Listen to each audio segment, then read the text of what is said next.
नमस्कार, मैं मनोज विश्नोई और इस रेड प्लस न्यूज़ पर आपका बहुत स्वागत है। राजस्थान के गांव आज वही कहानी को दोहरा रहे हैं जो हर बार सरकार के बदलने पर सुनाई देती हैं। विकास की फाइलें बंद, योजनाएं अधूरी और जनता इंतजार में। लेकिन इस बार मामला सिर्फ धीमे प्रशासन या बजट की कमी का नहीं है।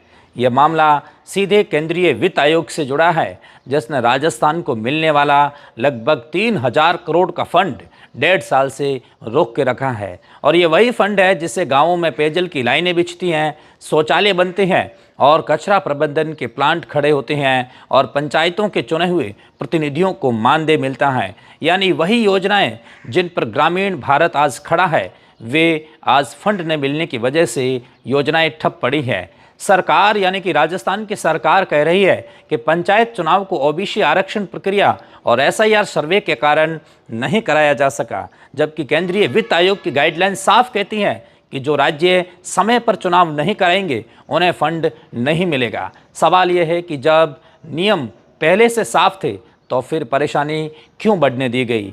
राजस्थान सरकार को ये समझना चाहिए कि अगर गांवों का विकास नहीं होगा तो फिर ये सिस्टम आगे कैसे चलेगा।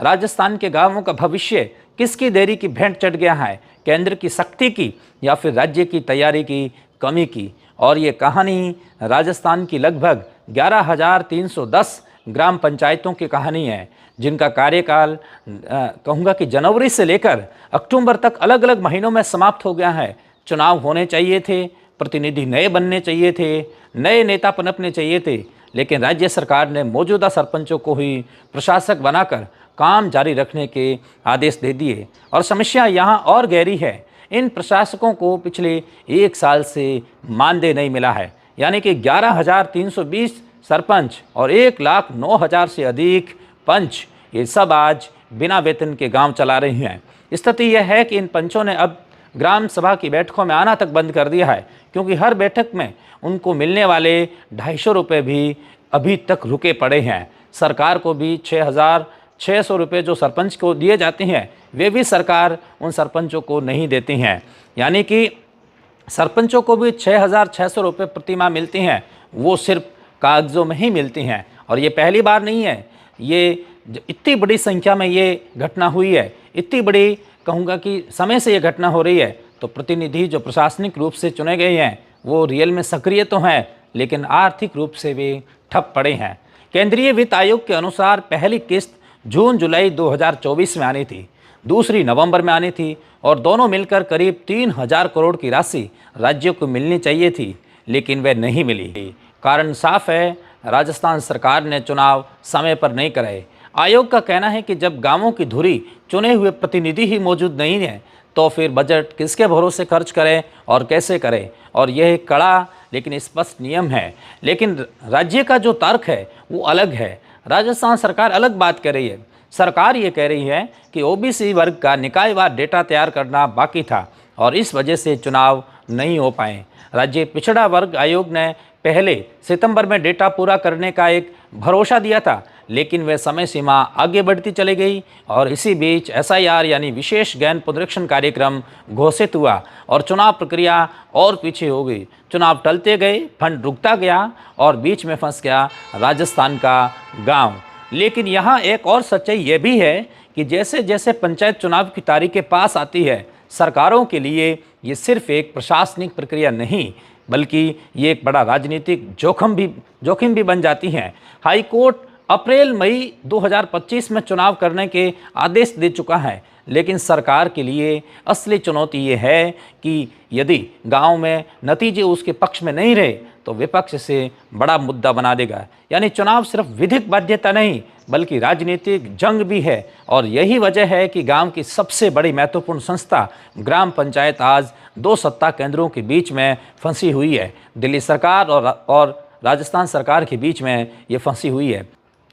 इस फंड का रुकने का नुकसान कितना बड़ा है, इसे समझने के लिए गांवों में जाकर के देखने की ज़रूरत है। जगह जगह अधूरी सड़कें, गंदगी से भरे सामुदायिक स्थल, ठोस अपशिष्ट प्रबंधन कचरे का पहाड़ बन करके खड़ा है और सफाई कर्मियों के पुराने और टूटे औजार पार्कों और खेल मैदान के टूटी चार दीवारियाँ और पंचायत कार्यालयों में इंटरनेट की दुविधा जो उत्पन्न हो रही है और विद्यालयों में अधूरे कक्ष, इन सब के पीछे एक ही वजह है कि पैसा नहीं है। सिर्फ यही नहीं, पेयजल टंकियों का निर्माण भी धीमा पड़ गया है और पाइपलाइन के रखरखाव पर भी असर पड़ रहा है। ये बात सिर्फ कागज़ों में नहीं, ये बात हर गांव की रोज़मर्रा की ज़िंदगी में दिखाई भी देती है और समझ भी आती है।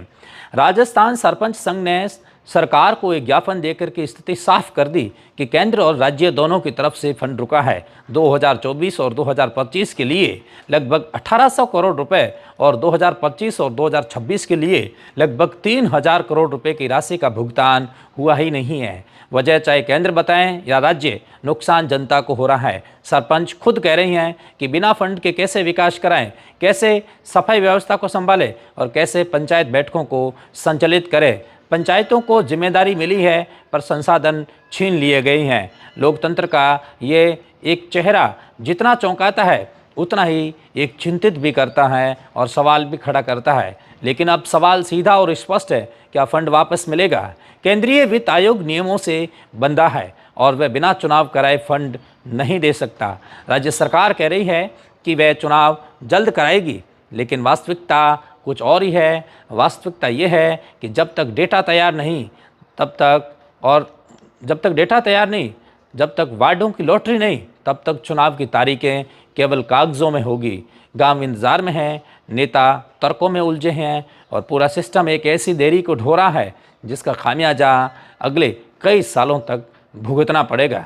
राजस्थान का गांव सिर्फ सड़क, पानी और सफाई से नहीं चलता, ये चलता है भरोसे पर। और ये भरोसा तभी बनता है जब चुने हुए प्रतिनिधि सशक्त हो, योजनाएं समय पर पूरी हो और फंड समय पर मिले।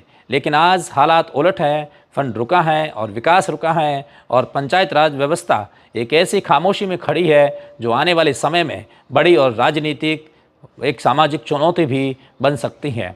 सवाल ये नहीं है कि गलती किसकी है, सवाल यह है कि गांव की प्राथमिकताएं कब समझी जाएगी या चुनाव की देरी को सरकार समझेगी, और कब पंचायतें कागज़ की संस्था नहीं होकर सच में लोकतंत्र की पहली इकाई बनेगी, और कब ऐसा होगा कि राजस्थान का गांव अपने विकास के लिए दिल्ली और जयपुर के बीच अटका नहीं रहे बल्कि अपने पैरों पर खड़ा भी हो सके। राजस्थान के गांवों की ये कहानी अभी खत्म नहीं हुई है। चुनाव की तारीख तय होगी, फंड आएगा या नहीं आएगा और कौन जिम्मेदार है और कौन जवाब देगा, ये बहसें तो जारी रहेगी। लेकिन एक बात साफ है, इस पूरे घटनाक्रम ने यह साबित कर दिया कि भारत के गांवों का विकास सिर्फ योजनाओं से नहीं होता, उसकी असली कुंजी पंचायत नेतृत्व और समय पर लिया गया निर्णय है। और जब इनमें से एक भी कड़ी टूट जाती है तो पूरा ढांचा डगमगा जाता है, और राजस्थान आज उसी डगमगाहट के बीच खड़ा है। आज के इस एपिसोड में इतना ही, और रेड प्लस न्यूज़ से जुड़ने के लिए आपका बहुत शुक्रिया। से ज़रूर शेयर करें और देश और दुनिया तक ज़रूर पहुंचाएं।